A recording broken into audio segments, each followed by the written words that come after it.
What's up guys, welcome back to my channel. My name is Gage Dillon. I think I may have just seen my favorite one so far. We still have a few more coming up later in July and August, but I think it's gonna be tough to top this one. It hit all the right marks for me, and I can't wait to talk about it with you guys. If you're worried about spoilers, don't worry. I will be structuring this review with a spoiler-free section first, and then I'll dive into some spoilers for you guys. I'll make sure to leave a timestamp in the comments below. But with that all being said, let's go ahead and dive into LongLegs. LongLegs is a 2024 horror thriller directed by Osgood Perkins. The film stars Nicolas Cage as the title character and Maika Monroe as an FBI agent named Lee Harker, who was assigned to lead a special task force investigating a series of gruesome murders. The story follows Harker's descent into the macabre world of the killer, exploring themes of trauma, obsession, and the thin line between sanity and madness. To begin with, I did everything in my power to avoid any and all trailers and promotion for this movie.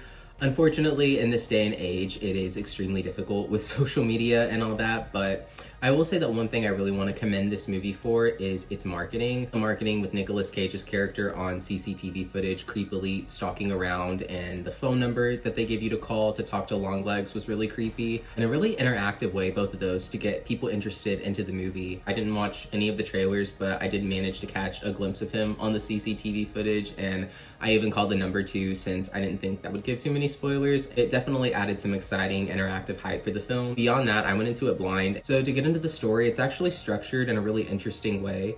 You have three parts of the movie, which I won't really get into until spoilers later. In my opinion, I would say that the movie is at its strongest during the first two acts, whenever it comes to building tension and eerie imagery. A very slow burn type of horror thriller in the first 2/3 of the movie. And then it kind of takes a bit of a turn in the third act, and it can be slightly frustrating, but overall, a very well done psychological horror thriller with supernatural elements. One of the stronger things about this movie compared to a few of the other ones that I've seen recently is that this one doesn't spoon feed you every single bit of information or exposition. It actually lets its audience figure it out for themselves as the movie goes on. It's a much better way to set up and convey your information, especially whenever you're making a movie like this. Moving on to the characters, Maika Monroe plays FBI agent Lee Harker, Nicolas Cage, who plays the title character LongLegs, Blair Underwood as Agent Carter, Kiernan Shipka as Kiernan, and you have Alicia Witt as Ruth Harker, who is also Lee's mom. For a movie that had such a small cast, they luckily utilized the cast very well. Despite the movie mainly focusing on Maika Monroe's character and Nicolas Cage's and Blair Underwood's, I didn't find myself feeling like any of the cast got sidelined, like Alicia Witt's and Kiernan Shipka's, who, by the way, I had no idea was in this. She was phenomenal as always, despite the limited role. Same for Alicia Witt. Even Agent Carter's family, who were barely in the movie, felt real enough for me to want them to stay out of harm's way. But yeah, this movie's pretty ruthless, so more on that later. One thing that I do want to bring up is the performances for this movie. Maika Monroe is definitely no stranger to horror movies. Maika Monroe's character was very stoic at times, and you could tell exactly how she was feeling by just simply reading the emotion on her face. Very, very good nonverbal acting. As for Nicolas Cage, I typically don't really ever think about horror movies or anything scary whenever it comes to Nicolas Cage. I mean, like, except for Renfield, but Renfield wasn't really a horror movie. I still loved it though. Anyways, to see him in a horror movie for the first time, he did a phenomenal job. His performance is very unhinged. No matter how much makeup you put on him, you can still hear and just tell by the expressions that it's him.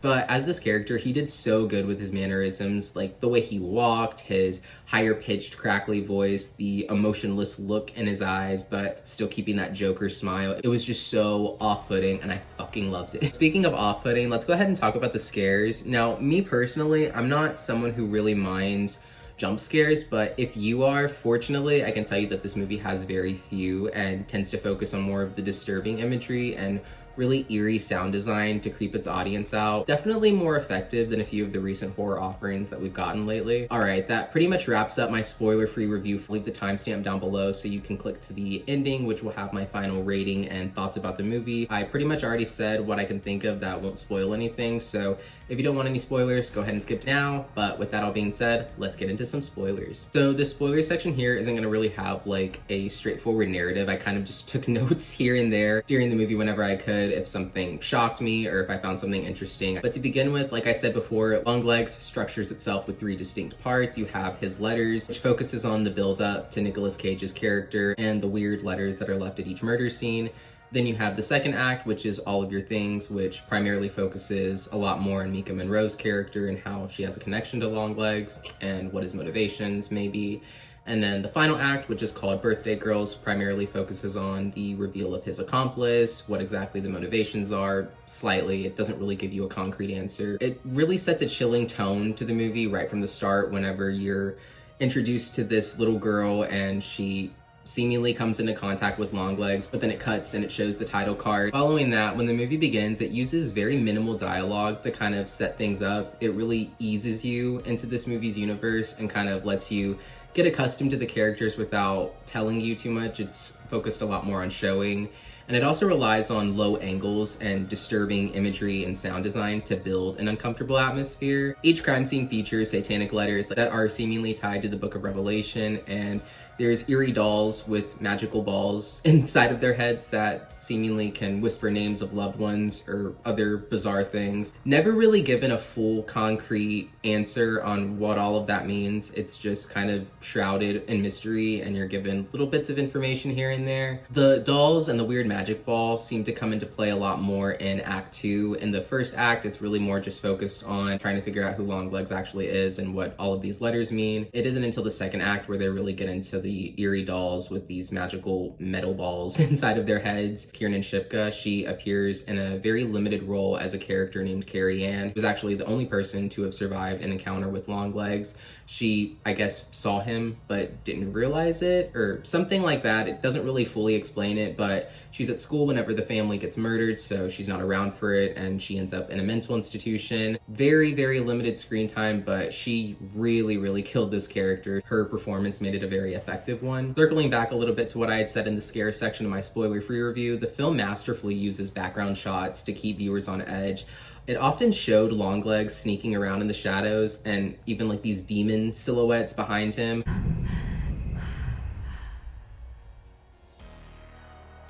I just really feel his presence throughout the movie, even when he wasn't physically on screen. The second act does take a shocking turn though, whenever LongLegs kills himself, and yeah, wasn't expecting that. I mean, I did see like a picture with Maika Monroe's character, like with blood splatters.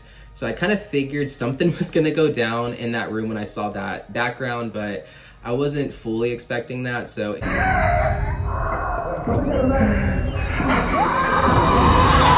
It was a pretty nice twist since, you know, he is the title character. You would at least think he'd make it to the end of the movie, but no. And it's also never really fully explained who he is. It's just told to us that he would claim to be a former doll maker for the church and would use these creepy dolls to target families with daughters who had these certain birthdays that were, I think, during like the 8th to the 14th of the month. Somewhere in that range, they would figure out who these families were and they would use these creepy dolls to like get into the family, like giving it to the daughter. And then that's whenever the shit would go down. Be nice with me. Major twist does come up in Act 3 whenever it's revealed that Lee's mother is actually LongLegs' accomplice, pretending to be a nurse to place the cursed dolls in victims' homes, which eventually lead to the horrific family murders. It's revealed also that in the beginning of the movie, the girl that encounters LongLegs is actually Lee herself. The mom approaches them after they have their little conversation, and she's not very nice to LongLegs, which results in him coming back and threatening to kill her and Lee, but she decides to make a pact with him so she can spare Lee's life, which is helping him out by taking these dolls and being trusted into these people's homes, saying she's with the church and is a nurse and, you know, wouldn't hurt anybody. Yeah, little do they know. This movie does have a very good way of kind of just dripping you this information to the point where even if after the fact the movie twist seems kind of obvious, whenever you're watching it at first, it never really comes off that way because it's not spoon-fed to you or kind of just dumped all at once to you in the beginning or mid during the movie. It takes its time getting to that point. So I would say that while maybe obvious after the fact, it still had a nice build up to it. Once this is revealed, things escalate even more whenever Lee's mom kills one of Lee's colleagues with a shotgun. Full on double tap that bitch. That's whenever things really started to ramp up. Whenever Lee confronts her mom, Lee shoots this doll that seems to resemble a younger Lee.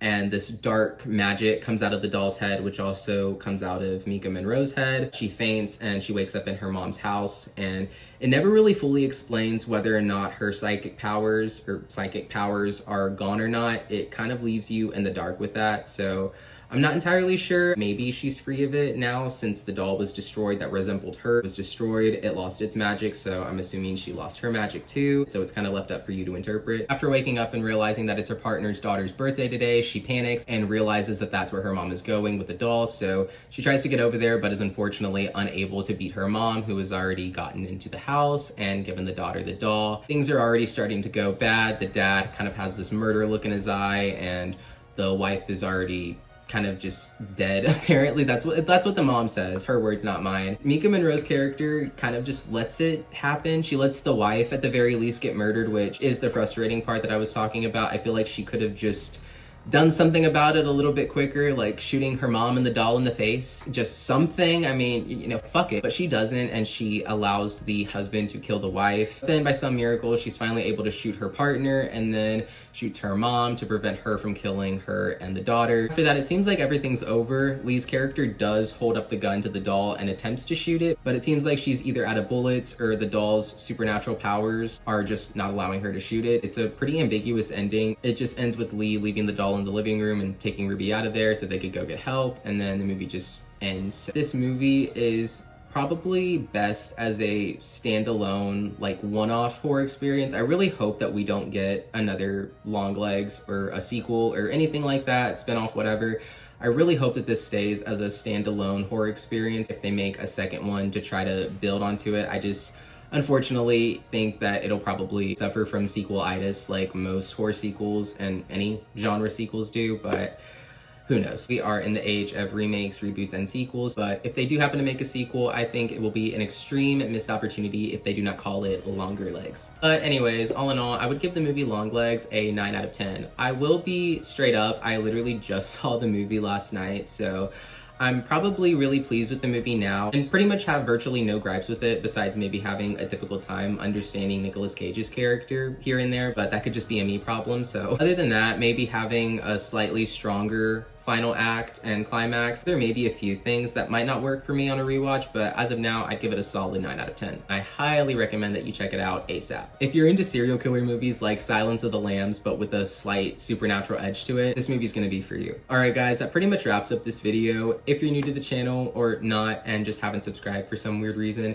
hit the subscribe button down below. It'll really help the channel out a lot and ensure that I can keep making content for you guys every week. Usually I'd have a bit more to ramble, but I am dog tired and I have something kind of special and kind of late that I'm about to film right after this for you guys, so keep your eye out for it. Anyways, as always, thank you guys so much for the support. Don't forget to like and share, and I'll see you in the next one.